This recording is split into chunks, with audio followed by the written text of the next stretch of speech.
Posebno interesantno čini mi se i jeste to da u periodu tvog i mog odrastanja sistem je bio takav da poslovno pravo suštinski nije postojalo, jer nije bilo potrebe za njim.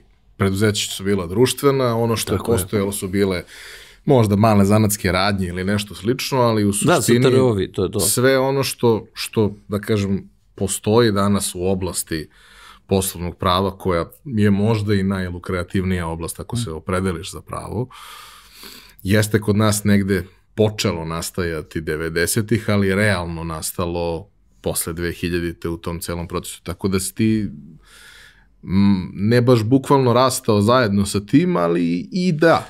Točno.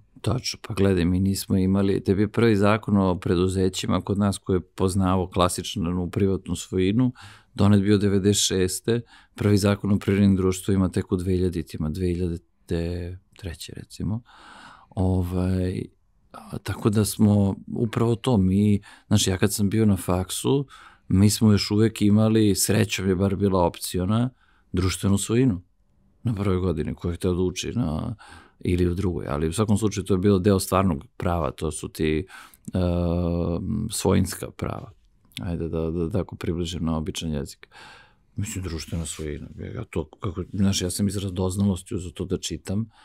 Ja to nikad nisam razumeo. Znaš, jer je tu koncept ko je tu odgovoran. Niko, brate, nije odgovoran. Znači, dok dobijaš keš... Svi i niko. Ne, kad se dobija keš, on se vrlo raspodeljuje i to je baš lepo, znaš. Ali onog trenutka kada odeš u ovu stranu dugovanja ili, ne daj Bože, steče, tu niko nije. To se kolektivizuje, onda je celo društvo odgovorno.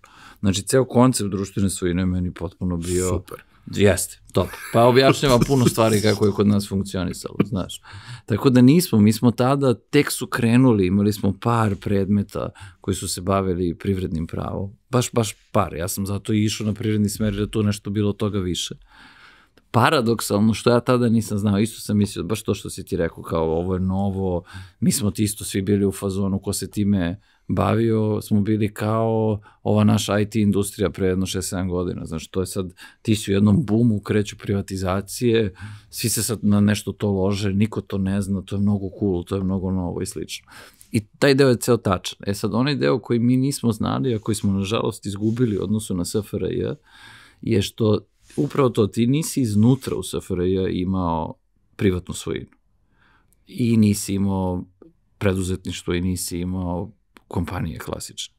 I tu si strašno gubio zato što si zapravo imao dosta statične društvene odnose. Znaš, jer tebi privatna svojina je kao plastelina, ona je užasno kreativna. Ona omogućava da ja mogu s tobom da izdam obveznice koje ćemo onda da prepakujemo u neki digitalni coin i njega da iskoristimo kao zalogu da dobijemo pare na nekom trećem mestu da uđemo u 6. biznis. To sve sa društvenom svojinom nije bilo moguće. Ali je SFRJ bila jako zanimljiva zemlja u smislu spoljne trgovine. I imala je izuzetno napredne pravne, ajde da kažemo, odnose i uopšte praksu u spoljnoj trgovini.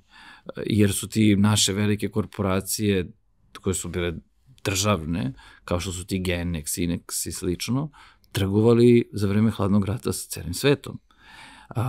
Imao si razvoj intelektualne svojine, jer Jugoslavija kako je bila otvorena, kod nas su postojali brendovi, prvi McDonald's u celoj istočnoj Evropi, odnosno iza Gvozdene zavese je bio na Slaviji, tako je, znaš. Taj žig je neko trebao zaštiti, mislim, a to su ti sve Genex, Inex vodili, više manje licence za sve velike brendove koje su išle ka Sovjetskom savezu su ti išli preko SFRJ.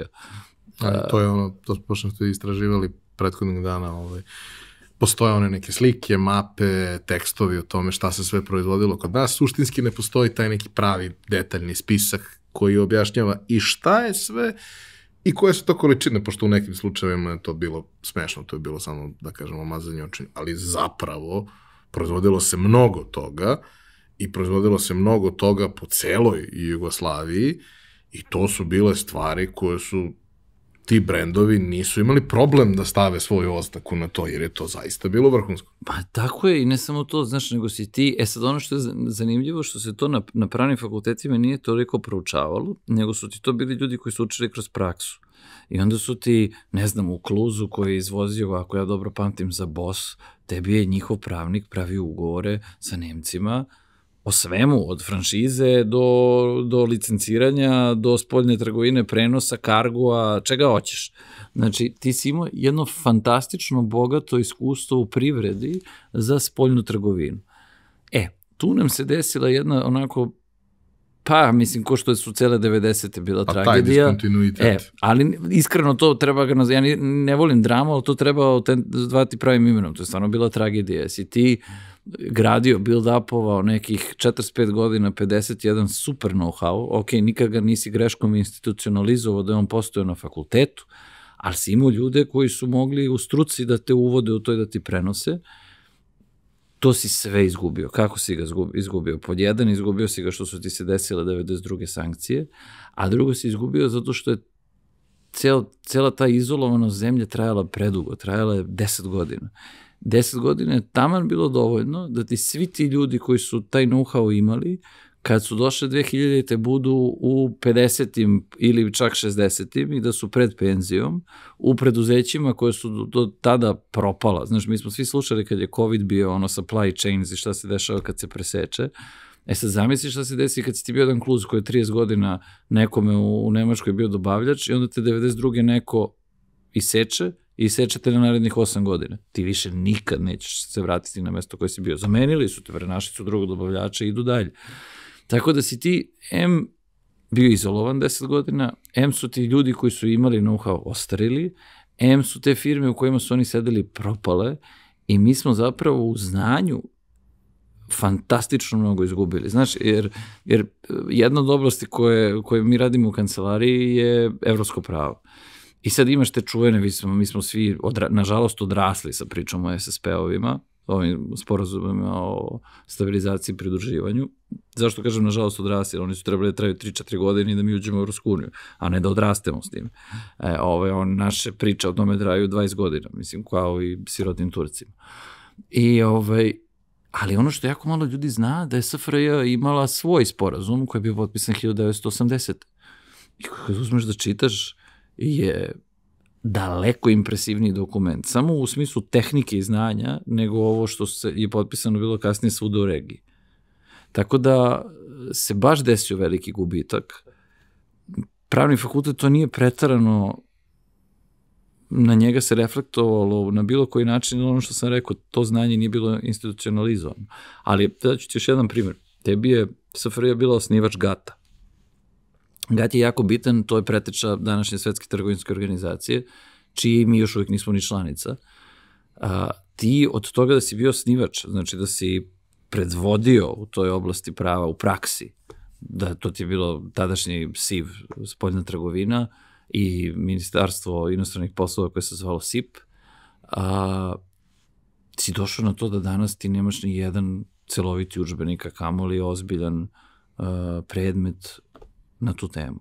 Sad zašto da ne zvuči da lamentiram, nego što hoću ti kažem, mi smo svi jako mala tržišta na ovom danas kovanici Zapadnom Balkanu.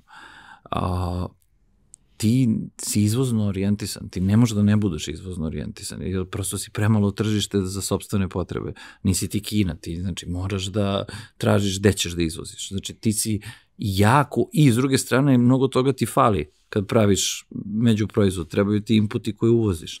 Znači ti si potpuno uvezan sa svetom, što bi značilo da bi tebi međunarodno, privredno i trgovinsko pravo trebalo da bude okosnica onoga što ti učiš svakoga kako uđe na fakultet.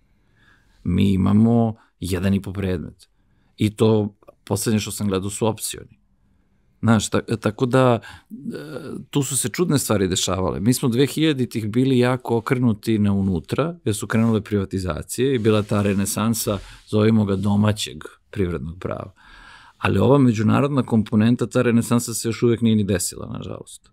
A to nam strašno treba, jer gledaj, ti, mislim, i evo sad, hvala Bogu, privreda u celoj regiji je u mnogo boljoj poziciji nego što je bila pre 15 godina, sa svim kašljucanjima, sa svim što se događa, i ti sad imaš naše domaće biznise pogotovo IT biznise, ali i druge velike lance snabdevanja, i to dajca da ne idem, previše ću crtati košuljice nekome, koji hoće da izlaze u druge jurisdikcije.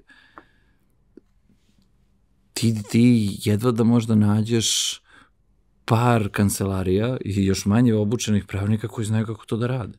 Znaš, gde ja to ne pričam kao sad mi smo super zbog toga, nego hoću ti kažem da generalno obrazovanje ne prati potrebe privrede.